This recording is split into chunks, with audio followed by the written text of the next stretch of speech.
à déménager.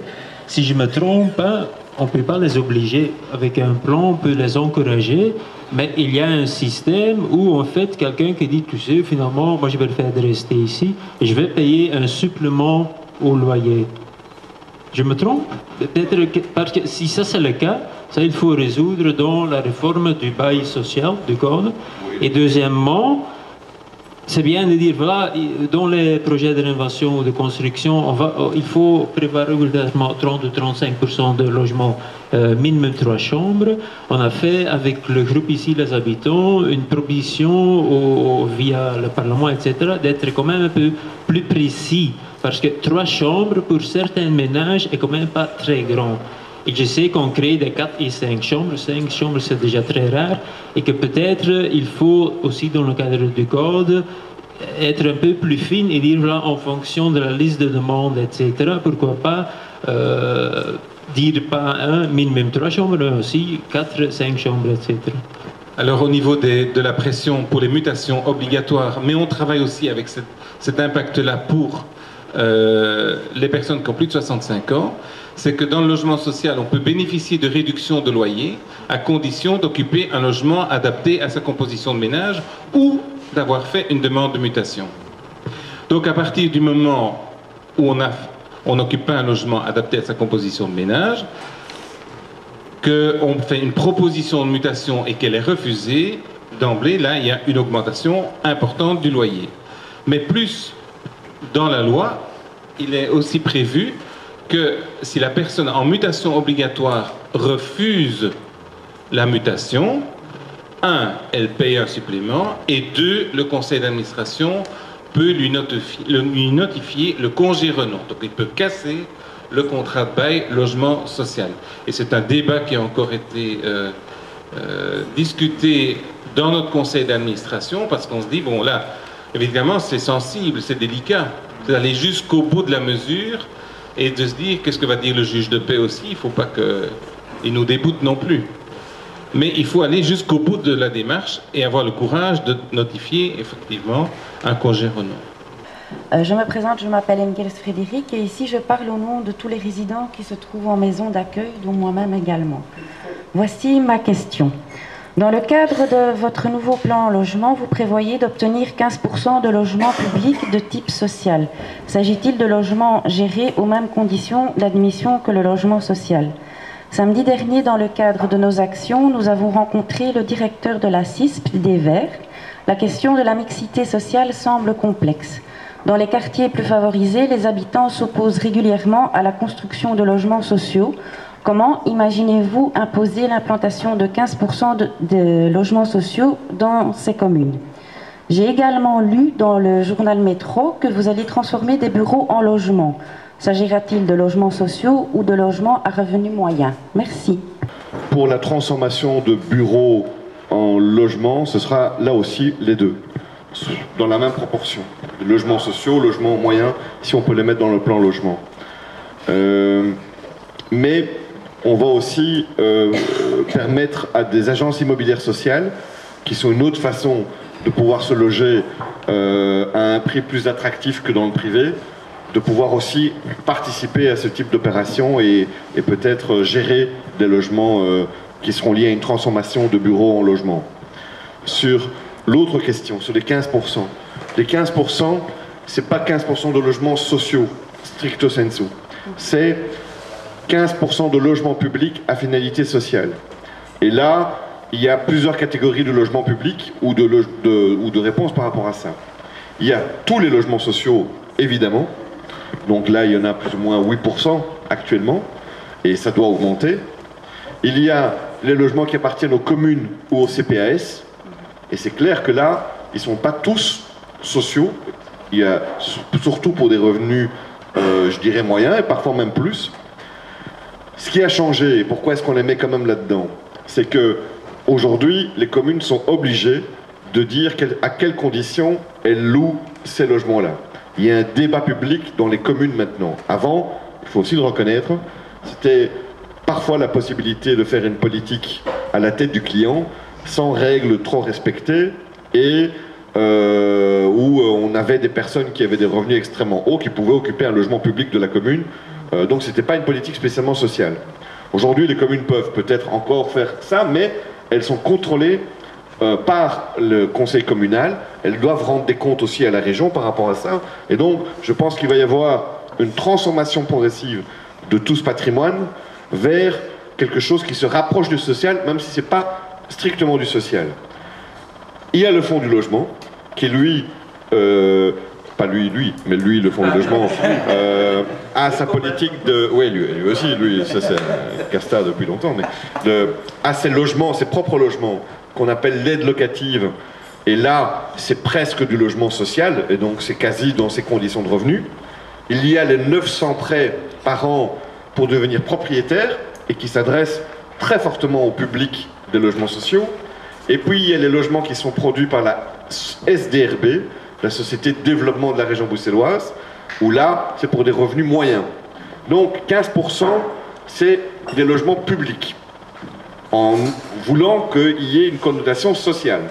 Et donc, je disais, on était à entre 10 et 11% ou 12% en fonction de tout ce qu'on met là-dedans. Pour y arriver, on construit, et on poursuit et on intensifie. Il faut rénover, et donc tous ceux qui sont vides et qu'il faut faire. Il faut innover, c'est les bureaux qui doivent être transformés en logements. On a aussi lancé là une étude action pour les espaces qui sont au-dessus des commerces pour pouvoir être réhabilités ou être habilités ou transformés en logements. Parce que là aussi, dans certains quartiers, il y a un potentiel. Même en faisant tout ça, on ne va pas y arriver. Je veux dire, c'est pas évident parce que les besoins sont de plus en plus importants. Et les 15%, si on prend 15% par rapport à la population d'aujourd'hui, c'est 1 million d'habitants plus ou moins. Dans 10 ans, on sait qu'il y en aura beaucoup plus. Donc 15%, ça sera d'office plus. C'est pour ça que c'est mieux un pourcentage qu'un chiffre fixe. Mais j'ai proposé, là, 2 nouvelles pistes. C'est de travailler d'une part sur des terrains privés aussi. Et là, à condition que ça ne coûte pas trop cher au pouvoir public. Et l'autre piste, c'est de faire en sorte d'adopter une règle, une loi, une ordonnance à Bruxelles, qui dit que chaque fois qu'un propriétaire privé veut construire un nombre relativement important de logements privés, il soit obligé de construire en plus des logements qui vont être achetés par les pouvoirs publics. Ça veut dire alors là qu'il n'y a plus que les pouvoirs publics construiront, mais que les pouvoirs privés seront obligés de construire, on va leur acheter à un prix qui sera convenu. Ça existe en Flandre, ça existe à Lille. Et donc, je l'ai proposé à Bruxelles, je me suis concerté aussi avec le secteur pour essayer de faire passer cette disposition-là. Si on fait ça, ça va augmenter la rapidité de production, parce qu'il n'y aura plus, pas que le public qui va construire, mais aussi le privé. Et donc, ça se fera aussi de manière beaucoup plus dispersée, puisque le privé il peut construire sur beaucoup plus de terrain que les pouvoirs publics. Donc je pense que ça, c'est une mesure qui va vraiment être tout à fait intéressante, et j'espère qu'elle sera acceptée par le gouvernement. Et peut-être qu'après les élections communales, parce que ce n'est pas une bonne période non plus de nouveau, que vous allez quand même pouvoir détailler ça un peu plus et dire voilà, pour cette commune-là, parce que maintenant c'est une règle qu'il faut pour toutes les communes, et les communes ne sont pas toutes les mêmes, il faut, je pense, aller beaucoup plus dans les détails et dire, voilà, dans cette commune-là, où le Saint-Pierre par exemple, il faut prévoir beaucoup plus de logements sociaux prioritairement. Je connais cette critique, je la comprends intellectuellement. Simplement, j'ai toujours dit, chaque fois que j'ai donné des chiffres, que pour moi, que ce soit qu'on prenne toute la liste que j'ai dit, il y a encore un énorme travail à faire avant de retrouver un résultat correct pour Bruxelles. Toujours. J'ai jamais dit on y est presque, ou on va y arriver bientôt, et donc on peut se calmer. Jamais. Au contraire, je viens sans cesse avec des instruments nouveaux, comme la piste sur, la participation du privé, pour augmenter. 2, les communes qui sont au-dessus de 15% ne sont pas des communes qui veulent arrêter. Donc, si je prends Anderlecht, si je prends Bruxelles-Ville, si je prends même Evere, ce n'est pas des communes qui me disent « nous, on a déjà notre quota et donc c'est bon ». Ils sont très très loin, eh bien, il y a des communes qui s'en foutent complètement et qui disent, et parce qu'elles savent que leurs électeurs sont d'accord avec ça. C'est même un enjeu électoral que de dire « nous, on n'a que 5%. » À Uccle, quand j'ai été Non, Hugues, c'est pas le bon exemple. Non. Sur la population, il y a un sentiment que c'est normal de ne pas avoir de logements sociaux à Uccle. Il y avait dans la salle, je me souviens, on parlait de la construction de 34 logements sociaux. Parce que ce qu'on fait, pourquoi est-ce que je mets des moyens là-dedans? Parce que généralement, je voudrais qu'on construise mixte. Et des logements moyens et des logements sociaux là où on construit. Mais avec une proportion qu'on a dit 2 tiers, 1 tiers. Mais pas de ghetto et pas que de blocs de trucs sociaux. Et généralement, les communes apprécient ça. Et donc, c'est aussi une possibilité. C'est pour ça, c'est la raison pour laquelle elles peuvent rentrer là-dedans. Alors, à Uccle, ils ont le sentiment que c'est pas une commune où c'est normal qu'il n'y ait pas de logements sociaux. Uccle, je disais, c'est pas le bon exemple parce que l'autorité communale, maintenant, elle est dans le top 5 des projets pour le plan logement. Mais il faut convaincre, il faut y aller, il faut avancer, et il faut le faire. Mais Woluwe et Saint-Pierre, ils sont effectivement très loin. Alors, comme tu le disais, peut-être après les élections communales, mais on le prépare déjà, c'est là de contractualiser les relations entre la région et les communes. C'est-à-dire que les communes devront avoir un contrat et elles auront plus d'argent si elles respectent l'objectif des 15%, et elles auront moins d'argent si elles ne respectent pas l'objectif des 15%. We weten dat er veel sociale woningen hier moeten gerenoveerd worden. En ook dat er voor het gewest heeft daarvoor ook een budget. Wat zijn jullie prioriteiten van het gewest? En ook hoe kunnen we de maatschappijen eigenlijk verplichten van te renoveren? En is het waar eigenlijk dat er eigenlijk geen technisch kadaster bestaat, zodat we weten welke woningen moeten gerenoveerd worden? On a adopté 206 millions, pour 206 millions nouveaux pour la rénovation dans le logement social. Ça, c'était une décision que j'ai proposée, qui était adoptée en 2010. C'est pour une période de 4 ans. Avant ça, il y avait déjà eu des budgets pour des projets de rénovation.